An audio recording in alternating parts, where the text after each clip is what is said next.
जय हिंद मातरम। दोस्त स्वागत करता हूं आप सभी का आपके अपने परिवार दीक्षित एजुकेशन अड्डा पर। दोस्तों एक बार फिर हाजिर हो चुका हूं लेकर आप सभी के लिए एकदम ब्रह्मास्त्र वाली क्लास। आपकी जानकारी के लिए बता दें 6 मई को कोई भी एसएससी एमटीएस का एग्ज़ाम नहीं है, लेकिन आज की जो क्लास है आपके आने वाले जितने एग्ज़ाम हैं एमटीएस के 100% आपकी परीक्षा में 8 से 10 सवाल आज की क्लास से आपसे पूछे जाएंगे। सारे सवालों को आप अपनी कॉपी के अंदर 1 लाइनर नोट्स के रूप में नोट करके रखिएगा।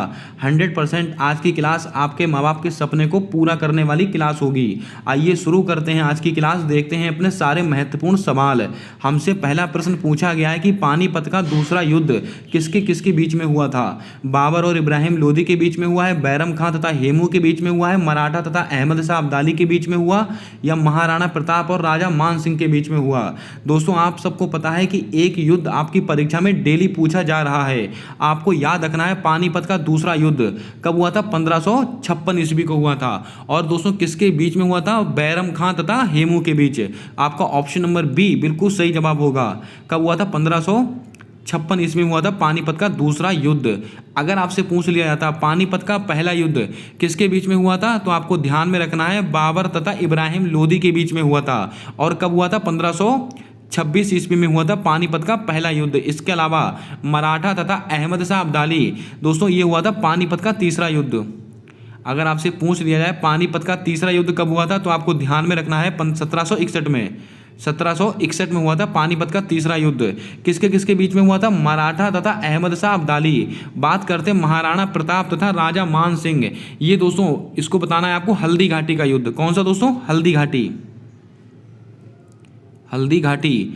हल्दी घाटी के युद्ध किसके किसके बीच में हुआ है। महाराणा प्रताप तथा राजा मान सिंह के बीच में हुआ था। और ये कब हुआ था। 1576 ईस्वी में हुआ था। इसको भी आपको ध्यान में रखना है, महत्वपूर्ण सवाल बनेगा आपकी परीक्षा को लेकर। दोस्तों अब आपको कमेंट करके बताना है तराइन का पहला युद्ध जो कि पृथ्वीराज चौहान और मोहम्मद गौरी के बीच में हुआ था वो कब हुआ था। इसका जवाब आपको कमेंट कर कर देना है।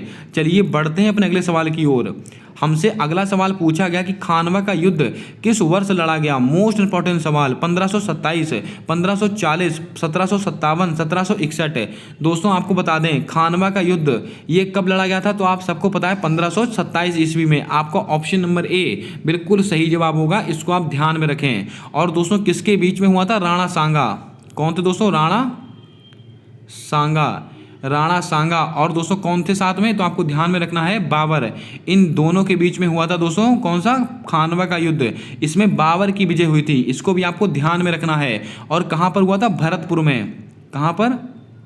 भरतपुर में हुआ था। इतनी बातें आपको नोट करनी है। सवाल मोस्ट इंपॉर्टेंट बनेगा आपकी परीक्षा को लेकर। मैंने आपसे सवाल पूछा तराइन का पहला युद्ध जो कि पृथ्वीराज चौहान और मोहम्मद गौरी के बीच में हुआ था वो कब हुआ था। 1191 में ईस्वी में हुआ था। कौन सा। तराइन का पहला युद्ध।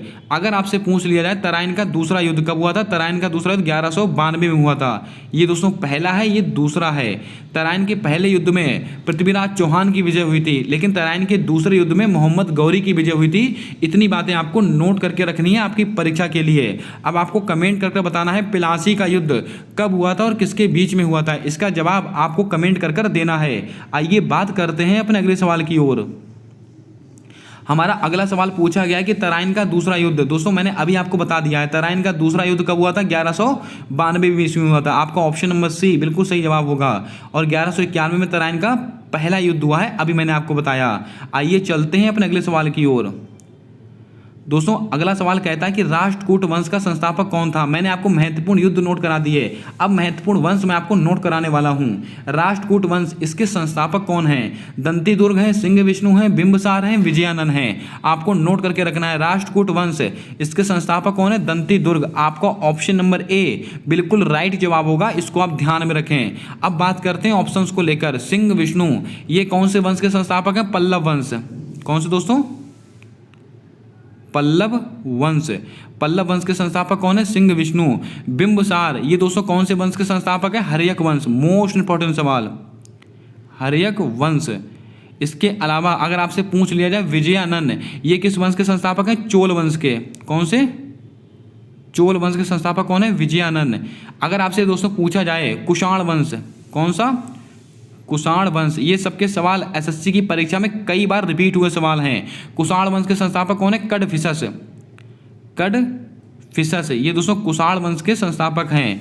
दोस्तों एक और लिख लीजिएगा आप, कौन सा दोस्तों, खिर्ज खां, खिर्ज खां, ये किस वंश के संस्थापक हैं? इसका जवाब आपको कमेंट कर देना है। ये सवाल भी मोस्ट इंपॉर्टेंट बनेगा आपकी परीक्षा को लेकर। आइए चलते हैं अपने अगले सवाल की ओर।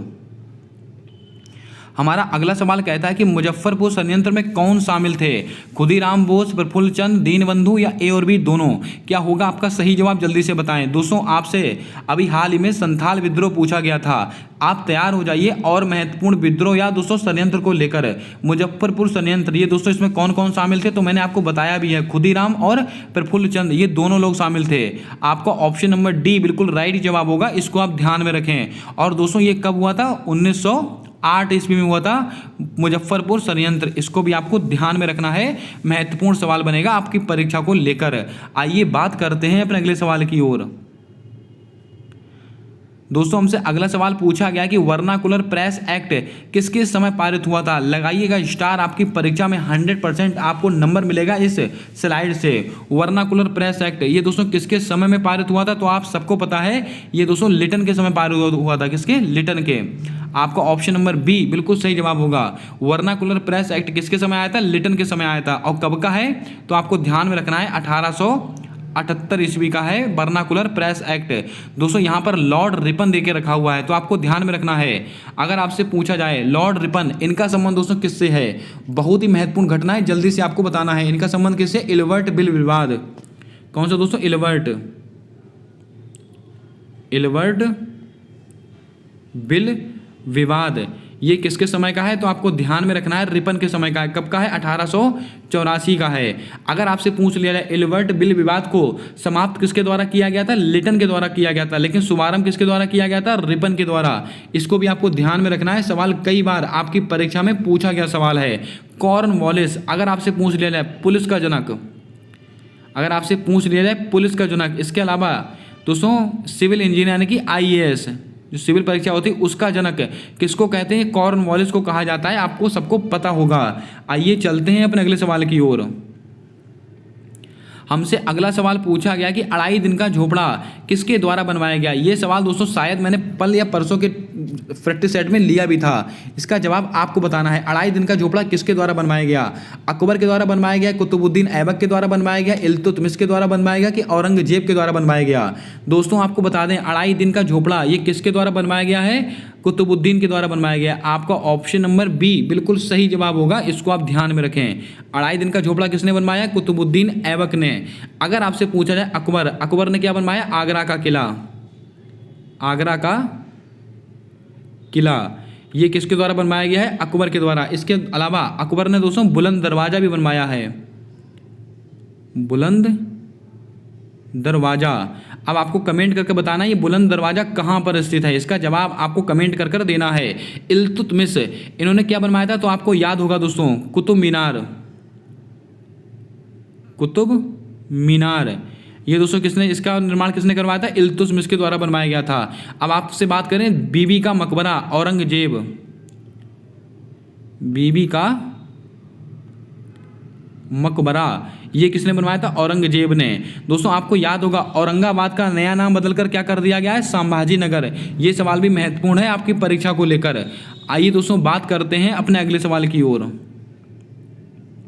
हमारा अगला सवाल पूछा गया कि गदर पार्टी की स्थापना कब हुई? वर्ष 1913, वर्ष 1916, वर्ष 1938, वर्ष 1939। क्या होगा आपका सही जवाब, जल्दी से बताएं। ये तीनों डेटें मोस्ट इंपॉर्टेंट हैं आपकी परीक्षा को लेकर।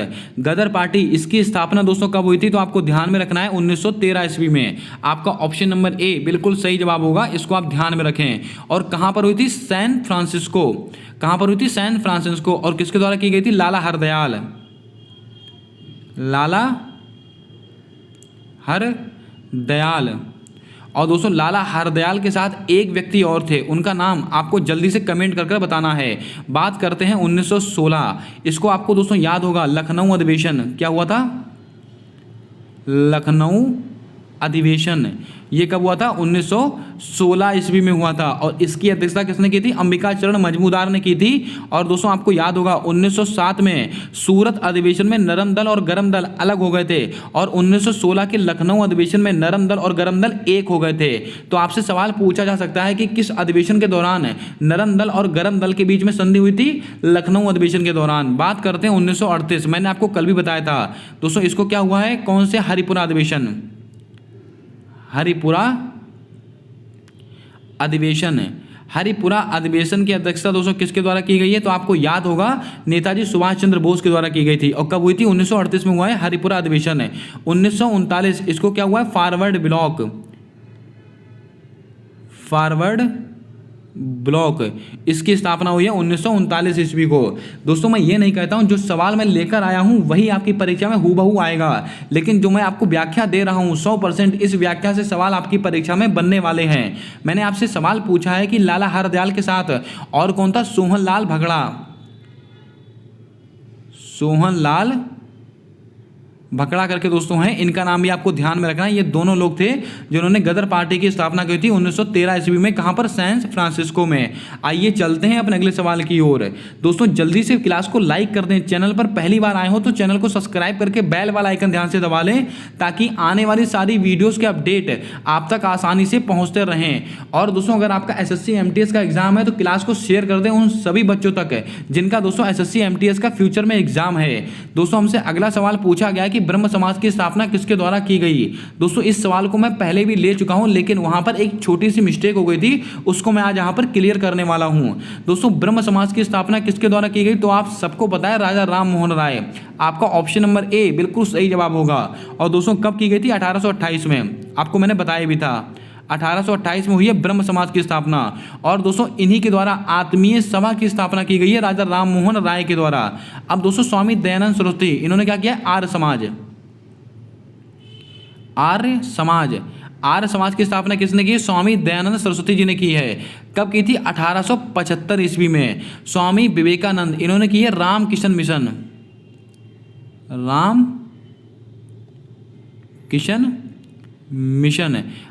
मिशन की स्थापना किसने की थी? स्वामी विवेकानंद। दोस्तों अभी मैंने वहां पर इसका आंसर 1997 बता दिया था, लेकिन दोस्तों आपको याद रखना है 1897 होगा, वो हमारी मिस्टेक थी, उसके लिए हम क्षमा प्रार्थी हैं। 1897 में दोस्तों रामकृष्ण मिशन की स्थापना हुई थी स्वामी विवेकानंद जी के द्वारा। बात करते हैं आत्माराम पांडुरंग, इन्होंने क्या किया था? प्रार्थना समाज की स्थापना। कौन से समाज की? प्रार्थना समाज की स्थापना हुई है। और कब की है? 1867 ईस्वी में की है। इसको भी आपको ध्यान में रखना है। ये चारों नाम और चारों डेटें आपको नोट करके रखनी है। अब आपको कमेंट करके बताना है गुलामगिरी ये किसकी पुस्तक है? इसका जवाब आपको कमेंट कर देना है। आइए चलते हैं अपने अगले सवाल की ओर। हमसे अगला सवाल पूछा गया कि रक्षाबंधन पर्व कब मनाया जाता है? दोस्तों आप सबको पता है हिंदी महीना और उससे संबंधित दोस्तों त्यौहार आपकी परीक्षा में भर भर के पूछे जा रहे हैं डेली की शिफ्टों में। इनको आपको बहुत अच्छे तरीके से पढ़कर जाना है। रक्षाबंधन का पर्व कब मनाया जाता है? तो आप सबको पता है ये श्रावण माह में मनाया जाता है, श्रावण माह की पूर्णिमा को। आपका ऑप्शन नंबर बी बिल्कुल सही जवाब होगा। श्रावण माह की पूर्णिमा को मनाया जाता है रक्षाबंधन का पर्व। इसको भी आपको ध्यान में रखना है, महत्वपूर्ण सवाल बनेगा आपकी परीक्षा को लेकर। आइए चलते हैं अपने अगले सवाल की ओर। दोस्तों हमसे अगला सवाल पूछा गया कि लाडली लक्ष्मी योजना का संबंध किस राज्य से है? दोस्तों योजनाओं का एक सवाल हर शिफ्ट में आपसे पूछा जा रहा है। यहाँ पर दोस्तों मैं महत्वपूर्ण योजनाएं आपको नोट कराने वाला हूँ, इनको आप नोट करके रखिएगा। लाडली लक्ष्मी योजना इसका संबंध किस राज्य से है? मध्य प्रदेश, राजस्थान, तमिलनाडु, छत्तीसगढ़। तो आपको नोट करके रखना है लाडली लक्ष्मी योजना कहाँ की योजना है? मध्य प्रदेश। आपका ऑप्शन नंबर ए बिल्कुल सही जवाब होगा, इसको आप ध्यान में रखें।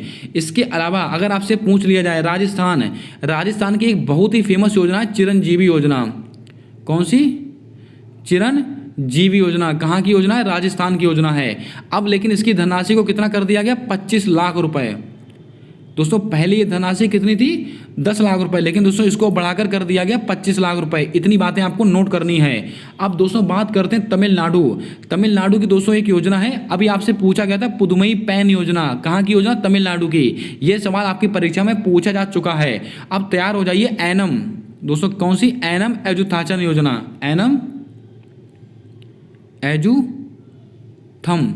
एजुथम योजना, एनम एजुथम योजना, इसका संबंध कहाँ से है? तमिलनाडु से है। इसको भी आपको नोट करना है। अब बात करते हैं छत्तीसगढ़। छत्तीसगढ़ की दोस्तों योजना कौन सी है? कौशल्या मातृत्व योजना। कौन सा?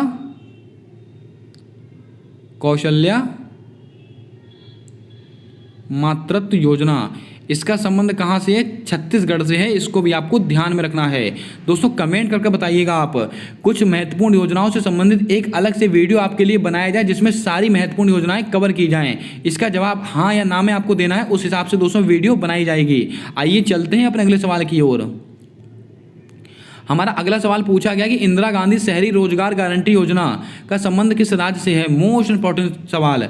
हिमाचल प्रदेश, राजस्थान, हरियाणा, त्रिपुरा। दोस्तों आपको बता दें इंदिरा गांधी शहरी रोजगार गारंटी योजना ये दोस्तों किसके द्वारा शुरू की गई है? तो आप सबको पता है ये राजस्थान सरकार के द्वारा शुरू की गई है। आपका ऑप्शन नंबर बी बिल्कुल राइट जवाब होगा, इसको आप ध्यान में रखें। आइए चलते हैं ऑप्शंस की तरफ। हिमाचल प्रदेश, इसकी एक योजना है नारी को नमन। कौन सा दोस्तों? नारी को नमन योजना।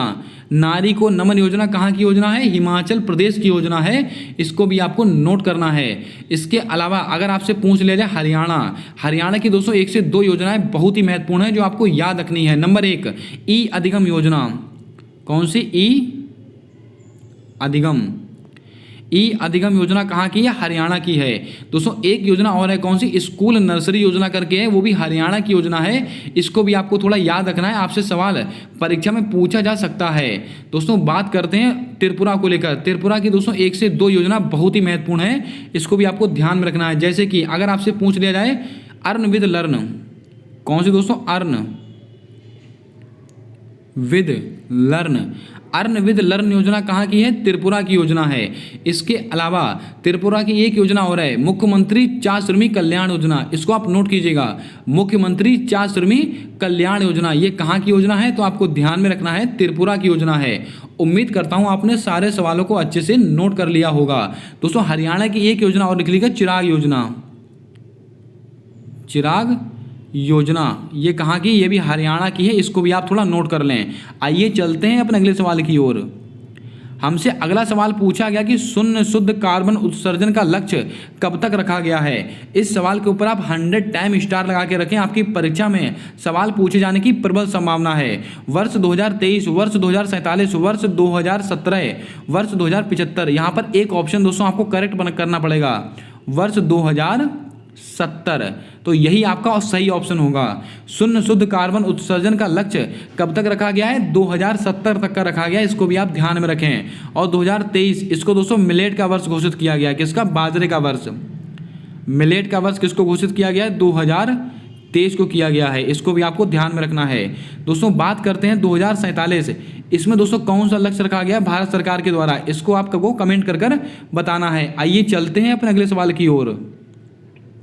हमारा अगला सवाल कहता है कि भारतीय ओलंपिक संघ की पहली महिला अध्यक्ष कौन बनी? करंट अफेयर का एकदम लल्लन टॉप सवाल है, इसको आप ध्यान में रखें। आपकी परीक्षा में आपको नंबर दिलाएगा ये सवाल। मीराबाई चानू, पीटी ऊषा, मनीषा रामदास, मनीषा कल्याण। दोस्तों आपको बता दें भारतीय ओलंपिक संघ के इतिहास में पहली बार किसी महिला खिलाड़ी को दोस्तों अध्यक्ष बनाया गया। वो कौन है? पीटी ऊषा जी हैं। आपका ऑप्शन नंबर बी बिल्कुल राइट जवाब होगा, इसको आप ध्यान में रखें। बात करते हैं ऑप्शंस को लेकर। मीराबाई चानू, अगर आपसे कहा जाए BBC sports, BBC sports women of the year, women of the year, BBC sport women of the year 2022। ये किसको चुना गया है? तो आपको याद रखना है मीराबाई चानू। इनका खेल कौन सा है? जल्दी से कमेंट कर आपको बताना है। मनीषा कल्याण, मनीषा रामदास। ये सवाल मैं आपको कई बार बता चुका हूँ। अगर आपसे पूछा जाए दोस्तों महिला फुटबॉलर ऑफ द ईयर, महिला फुटबॉलर ऑफ द ईयर 2022, ये किसको चुना गया? मनीषा कल्याण को चुना गया है। अगर आपसे सवाल पूछा जाए महिला बैडमिंटन ऑफ द ईयर, महिला बैडमिंटन ऑफ द ईयर 2022, तो आपको जवाब क्या देना है? मनीषा रामदास। उम्मीद करता हूं आपने इसको नोट कर लिया होगा। आइए चलते हैं अपने अगले सवाल की ओर। हमसे अगला सवाल पूछा गया कि G20 2023 का शेरपा किसको बनाया गया। दोस्तों G20 से आपकी परीक्षा में सवाल आपसे पूछा जाएगा 100%। ऋतुराज अवस्थी को बनाया गया, मल्लिकार्जुन खड़गे को बनाया गया, आर वेंकट रमणी को बनाया गया, अमिताभ कांत को बनाया गया। तो दोस्तों आप सबको पता है G20 2022 में इसकी बैठक कहाँ पर हुई थी, इंडोनेशिया में। आइए दोस्तों इसका पूरा पोस्टमार्टम करते हैं इस सवाल का। 2022 में इसकी बैठक कहाँ पर हुई थी, इंडोनेशिया में हुई थी इसकी 2022 की बैठक। और दोस्तों इसमें कितने और कहाँ पर हुई थी, बाली में हुई थी। कहाँ पर, इंडोनेशिया के बाली में हुई थी। G20 इसमें दोस्तों 19 देश शामिल हैं और एक अंतर्राष्ट्रीय संगठन शामिल है। कौन सा, यूरोपियन यूनियन। मोस्ट इंपॉर्टेंट सवाल है, आपसे सवाल पूछा जाएगा कि G20 इसका दोस्तों मुख्यालय कहाँ पर है। कहीं पर भी इसका मुख्यालय नहीं है, इसको भी आपको ध्यान में रखना है। इसमें 19 देश शामिल है और एक अंतर्राष्ट्रीय संस्था कौन शामिल है, यूरोपियन यूनियन। अब आपको कमेंट करके इसका मुख्यालय बता देना यूरोपियन यूनियन का। बात करते हैं ऑप्शंस को लेकर। G20 2023 इसका शेरपा किसको बनाया गया, तो मैंने कई बार बताया अमिताभ कांत को बनाया गया है। और इसकी 2023 की बैठक कहाँ पर हुई है, अपने भारत देश में हुई है। और दोस्तों इसका शेरपा किसको बनाया गया, अमिताभ कांत को बनाया गया है। इसको भी आप ध्यान में रखें। और दोस्तों इसका चीफ कोऑर्डिनेटर कौन, दोस्तों चीफ कोऑर्डिनेटर किसको बनाया गया है, तो आपको मैंने कई बार बताया भी था। उनका नाम आपको कमेंट कर बताना है, उनके चीफ कोऑर्डिनेटर का नाम आर वेंकट रमणी। ये दोस्तों कौन है, तो आपको मैंने कई बार बताया है, ये महान्यायवादी हैं। कौन, न्यायवादी, भारत के महान्यायवादी कौन है, आर वेंकट रमणी। आर्टिकल कौन सा है, आर्टिकल 76। मल्लिकार्जुन खड़गे ये दोस्तों कौन है, कांग्रेस के अध्यक्ष हैं, मैंने आपको बताया भी था। दोस्तों मैंने आपसे सवाल पूछा G20 2023 इसके चीफ कोऑर्डिनेटर कौन है, हर्षवर्धन श्रृंखला। इसको आप नोट कर लें, महत्वपूर्ण सवाल बनेगा। और एक सवाल मैंने आपसे और पूछा, यूरोपियन यूनियन है इसका मुख्यालय कहाँ पर स्थित है, तो मैंने आपको नोट कराया था ब्रुसेल्स बेल्जियम में स्थित है। और इसमें कितने मेंबर शामिल हैं, 27 मेंबर शामिल हैं। जितना दोस्तों मैं यहाँ पर आपको एक्सप्लेनेशन कर रहा हूं उतना आप कॉपी में नोट कर लें, इससे बाहर सवाल नहीं बनेगा आपकी परीक्षा के अंदर। आइए चलते हैं अपने अगले सवाल की ओर। हमसे अगला सवाल पूछा गया है कि 17वां प्रवासी भारतीय दिवस कहां पर आयोजित हुआ। दोस्तों इस सवाल को मैं कल बताने वाला था, लेकिन तुरंत मेरे दिमाग में इसका दोस्तों सेंस नहीं आ रहा था, इसलिए दोस्तों इस सवाल को मैंने आज लिया है। 17वां प्रवासी भारतीय दिवस कहां पर आयोजित किया गया, तो आप सबको पता है ये इंदौर में किया गया है। आपका ऑप्शन नंबर बी बिल्कुल सही जवाब होगा, इसको आप ध्यान में रखें। कौन से क्रम का है, 17वां, ये महत्वपूर्ण है। और दोस्तों इसमें अतिथि के रूप में किसको बुलाया गया, ये महत्वपूर्ण है, गुआना। दोस्तों जो गुआना के राष्ट्रपति हैं, कौन, गुआना के जो राष्ट्रपति हैं इनको बुलाया गया इसके अतिथि के रूप में, मोहम्मद इरफान इनको बुलाया गया इसके अतिथि के रूप में। इसको भी आपको ध्यान में रखना है। पंचगनी और दोस्तों इंदौर, ये क्यों महत्वपूर्ण है। अगर आपसे कहा जाए 1 लाख से अधिक आबादी वाला सबसे स्वच्छ शहर कौन सा, इंदौर। और 1 लाख से कम आबादी वाला सबसे स्वच्छ शहर कौन सा है, पंचगनी, महाराष्ट्र। ये दोनों आंकड़े आप नोट कर लें, आपकी परीक्षा के लिए ब्रह्मास्त्र का काम करने वाले हैं दोनों आंकड़े। बुरहानपुर ये कहाँ पर स्थित है, मध्य प्रदेश में स्थित है। इससे दोस्तों आपको क्या याद रखना है, भारत का पहला हर घर जल वाला प्रमाणन जिला कौन सा है, बुरहानपुर, जो कि कहाँ पर है, मध्य प्रदेश में। आइए चलते हैं अपने अगले सवाल की ओर। यहाँ से दोस्तों 1 से 2 सवाल मैंने पॉलिटी के लिए हैं जो आपकी परीक्षा के लिए मोस्ट इंपॉर्टेंट हैं। राष्ट्रपति के अध्यादेश की शक्ति से संबंधित अनुच्छेद कौन सा है। कल मैंने आपको हाई कोर्ट सुप्रीम कोर्ट से संबंधित अनुच्छेद पढ़ाए थे। अगर आपने कल वाली क्लास नहीं देखी, कल वाला एनालिसिस नहीं देखा है, तो आप उस क्लास को जरूर देखिएगा। 8 से 10 सवाल आपकी परीक्षा में वहाँ से आपको देखने को मिलेंगे।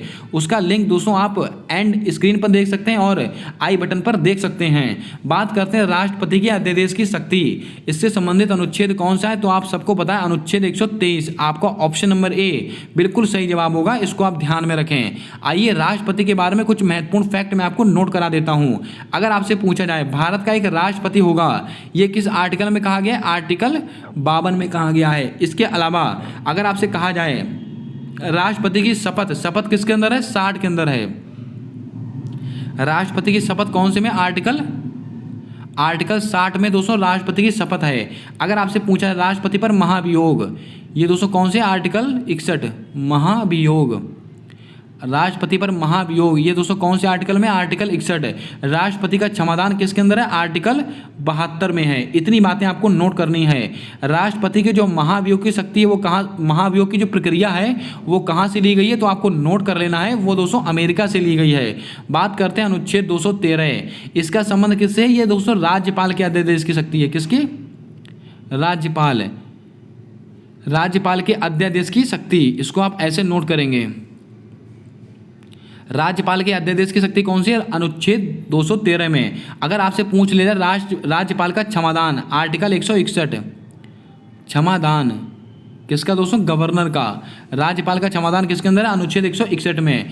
अनुच्छेद 155 मोस्ट इंपॉर्टेंट सवाल, अगर आपसे पूछ लिया जाए राष्ट्रपति दोस्तों किसी राज्य का नया राज्यपाल नियुक्त करता है तो किस अनुच्छेद के तहत करेगा? अनुच्छेद 155 के तहत करेगा। आप सब जानते हैं कि 13 राज्यों के नए राज्यपाल नियुक्त हुए हैं, उनसे संबंधित दोस्तों यही सवाल यहाँ से आपसे पूछा जाएगा कि किस आर्टिकल के तहत राज्यपाल की नई नियुक्ति होती है? आर्टिकल 155।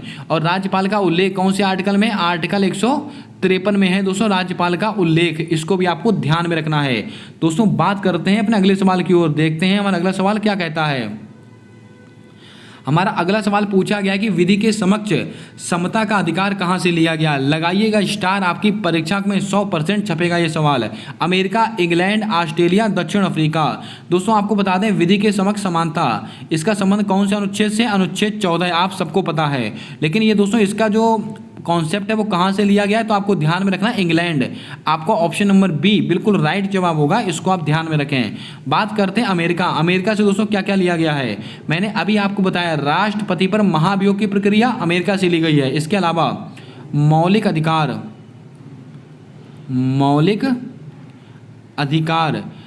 अधिकार की प्रक्रिया कहाँ से ली गई है? अमेरिका से ली गई है। ऑस्ट्रेलिया, अगर आपसे पूछ ले समवर्ती सूची की जो अवधारणा है वो कहाँ से ली गई है? ऑस्ट्रेलिया से। दक्षिण अफ्रीका, यहाँ से क्या लेगा? संविधान संशोधन।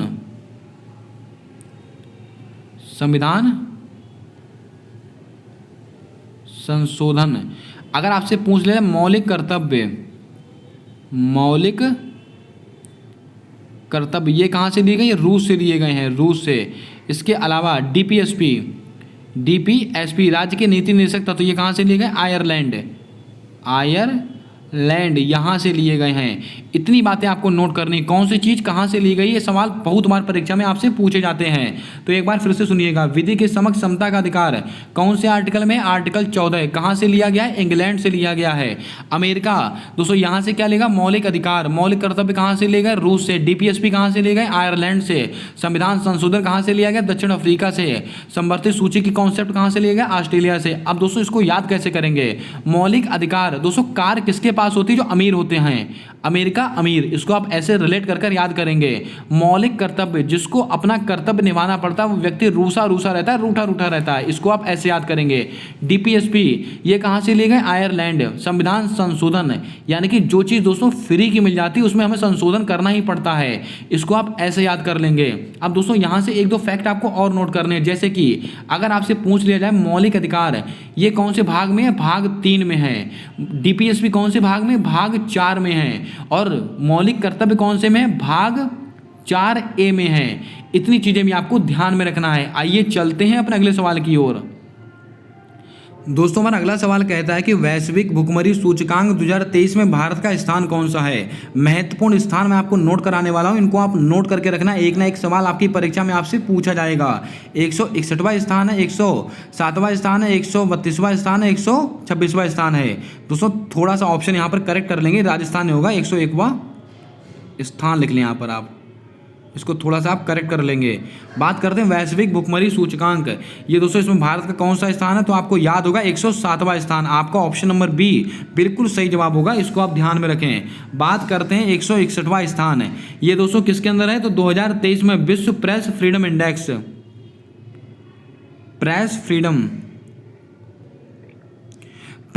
इंडेक्स 2023, इसमें भारत का कौन सा स्थान है? 161वां स्थान है। ये सवाल आपसे नहीं पूछा जाएगा, लेकिन आपसे पूछा जाएगा 2022 में विश्व प्रेस फ्रीडम इंडेक्स में भारत का कौन सा स्थान था? 150वां स्थान था।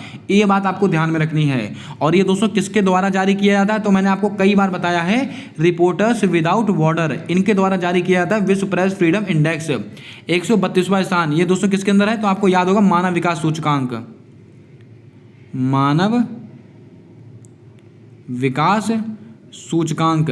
इसमें भारत का कौन सा स्थान है? 132वां स्थान है। इसको जारी कौन करता है? UNDP, United Nation Development Programme, इसको जारी करने वाली संस्था है यूएनडीपी। 126वां स्थान किसके अंदर है? तो आपको याद होगा वैश्विक खुशहाली सूचकांक में। किसमें दोस्तों? वैश्विक खुशहाली सूचकांक 2023 में भारत का कौन सा स्थान है? 126वां स्थान है। इसको भी आपको ध्यान में रखना है दोस्तों। 1 से 2 नाम मैं आपको बोले दे रहा हूं, इनको आप नोट करते चलिएगा। आपसे पूछा जाएगा ग्लोबल यूनिकॉर्न इंडेक्स 2023, इसमें भारत का स्थान कौन सा है? तीसरा स्थान है। अगर आपसे पूछा जाए दोस्तों जलवायु परिवर्तन प्रदर्शन सूचकांक 2023, इसमें भारत का कौन सा स्थान है? 8वां स्थान है। वैश्विक आतंकवाद सूचकांक 2023, इसमें भारत का कौन सा स्थान है? इसमें 13वां स्थान है। और दोस्तों चुनावी लोकतंत्र सूचकांक मोस्ट इंपॉर्टेंट है, इसमें भारत का स्थान कौन सा है? 108वां स्थान है। और एक और नोट कीजिएगा ग्लोबल फायर पावर इंडेक्स है, इसमें भारत का कौन सा स्थान है? 4था स्थान है। उम्मीद करता हूं आपने 5 स्थान नोट कर लिए होंगे। आइए चलते हैं अपने अगले सवाल की ओर। हमारा अगला सवाल कहता है कि न्यूजीलैंड के नए प्रधानमंत्री कौन नियुक्त हुए? यहाँ पर कुछ महत्वपूर्ण नियुक्ति मैं आपको नोट करा देता हूँ, इनको भी आप ध्यान में रखें। न्यूजीलैंड, इसके दोस्तों नए प्रधानमंत्री कौन बने हैं? पेट्रो पावेल बने हैं, शाहबुद्दीन बने हैं, चार्ल्स हिपकिंस बने, रामचंद्र पौंडेल बने हैं। दोस्तों आपको बता दें न्यूजीलैंड इसके नए प्रधानमंत्री कौन बने? तो आपको याद में रखना है चार्ल्स हिपकिंस। आपको ऑप्शन नंबर सी बिल्कुल सही जवाब होगा, इसको आप ध्यान में रखें। रामचंद्र पौंडेल, ये दोस्तों कहाँ के? नेपाल। अगर आपसे पूछ लिया है नेपाल के वर्तमान में प्रेसिडेंट कौन बने हैं? रामचंद्र पौंडेल। और नेपाल के दोस्तों प्रधानमंत्री कौन है? तो आपको मैंने बताया होगा पुष्पदहल प्रचंड कमल। दोस्तों ये कौन है? वहाँ के प्रधानमंत्री हैं। और राष्ट्रपति के दोस्तों वहाँ के कौन है? रामचंद्र पौंडेल। लेकिन अगर आपसे पूछ लिया जाए दोस्तों वहाँ के उपराष्ट्रपति कौन है? राम सहाय यादव, ये दोस्तों वहाँ के उपराष्ट्रपति हैं, इसको भी आप ध्यान में रखें। शाहबुद्दीन, ये दोस्तों कौन है? बांग्लादेश। बांग्लादेश के नए राष्ट्रपति कौन बने? प्रेसिडेंट कौन बने? तो आपको ध्यान में रखना है शाहबुद्दीन। पेट्रो पावेल, ये दोस्तों चेक गणराज्य के वर्तमान में अध्यक्ष बनाए गए हैं, इसको भी आपको ध्यान में रखना है। दोस्तों ब्राजील, इसके नए राष्ट्रपति कौन बने? लूला डी सिल्वा बने हैं, इसको भी आपको नोट करना है। अब आपको कमेंट करके बताना है इटली की वर्तमान में महिला प्रधानमंत्री कौन है? और ये सवाल एमटीएस की परीक्षा में पूछा भी गया है। आइए चलते हैं आज के अगले सवाल की ओर। हमारा अगला सवाल पूछा गया कि वीसी रॉय पुरस्कार का संबंध किस क्षेत्र से है? यानी कि दोस्तों वीसी रॉय पुरस्कार किस क्षेत्र में दिया जाता है? वास्तुकला के क्षेत्र में, या पत्रकारिता के क्षेत्र में, या चिकित्सा के क्षेत्र में, या इसके अलावा साहित्य के क्षेत्र में? क्या होगा आपका सही जवाब? जल्दी से बताएं। और ये सवाल परीक्षाओं में बहुत बार रिपीट हुआ है। दोस्तों आपको बता दें वास्तुकला का जो पुरस्कार, जो वीसी रॉय पुरस्कार है वो किस क्षेत्र में दिया जाता है? चिकित्सा के क्षेत्र में। आपका ऑप्शन नंबर सी बिल्कुल सही जवाब होगा, इसको भी आपको ध्यान में रखना है। महत्वपूर्ण सवाल बनेगा आपकी परीक्षा को लेकर। वास्तुकला, इसके क्षेत्र में दोस्तों कौन सा पुरस्कार दिया जाता है? तो आपको याद होगा प्रित्जर पुरस्कार दिया जाता है। और 2023 वाला किसको दिया गया? डेविड चिपरफील्ड को दिया गया। मैंने आपको नोट भी कराया था। दोस्तों एकमात्र भारतीय थे जिनको वास्तुकला का ये प्रित्जर पुरस्कार मिला था। कौन थे? बालकृष्ण दोषी। और ये दोस्तों कब दिया गया था इनको? 2014 में दिया गया था, इसको भी आपको ध्यान में रखना है। और इसके अलावा बालकृष्ण दोषी को 2022 में रॉयल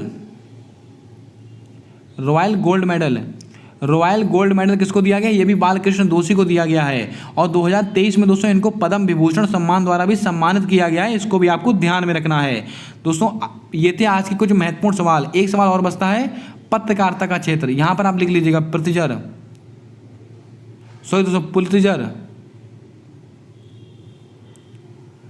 पुलित्जर पुरस्कार, ये किस क्षेत्र में दिया था? पत्रकारिता के क्षेत्र में दिया जाता है, इसको भी आपको ध्यान में रखना है। दोस्तों ये कुछ महत्वपूर्ण सवाल थे जो मैंने आपको आज नोट कराए हैं, और इनसे संबंधित जो भी महत्वपूर्ण फैक्ट बन सकता था मैंने आपको नोट करा दिया। अब आपको कमेंट करके बताना है कि क्लास कैसी लगी, कैसा लगा आज का कंटेंट। अगर आपको आज की क्लास पसंद आई है तो क्लास को लाइक कर दें। चैनल पर पहली बार आए हो तो चैनल को सब्सक्राइब करके बेल वाला आइकन ध्यान से दबा लें, ताकि मेरे द्वारा डाली गई सारी वीडियोज़ के अपडेट आप तक आसानी से पहुँचते रहें। और दोस्तों अगर आपको इसका PDF चाहिए है तो आप हमारे टेलीग्राम चैनल पर ज्वाइन कर सकते हैं। उसका लिंक मैंने दोस्तों कम्युनिटी टैब में डाल रखा है अपने YouTube चैनल के, वहां से आपको ज्वाइन कर लेना है हमारा टेलीग्राम चैनल। जितने भी दोस्तों MTS की शिफ्ट हुई हैं उन सबका PDF मैंने टेलीग्राम पर अपलोड कर दिया, वहां से आप उसको डाउनलोड कर सकते हैं और उनसे संबंधित सवाल आप खुद से प्रैक्टिस कर पढ़ सकते हैं। आप अपने पेपर को बेहतर बना सकते हैं। मिलते हैं आने वाले अगली वीडियो में, तब तक के लिए जय हिंद जय भारत दोस्तों। तब तक के लिए दोस्तों आपके लिए एक होमवर्क का सवाल मैं आपको बोल देता हूं, उसका जवाब आपको कमेंट बॉक्स में बताना है। आपको बताना है कि प्रथम ज्ञानपीठ पुरस्कार किसको मिला था और किस भाषा के लिए मिला था। इसका जवाब आपको कमेंट कर कर देना है। चलिए दोस्तों, मिलते हैं आने वाली अगली क्लास के अंदर। तब तक के लिए जय हिंद, जय भारत दोस्तों।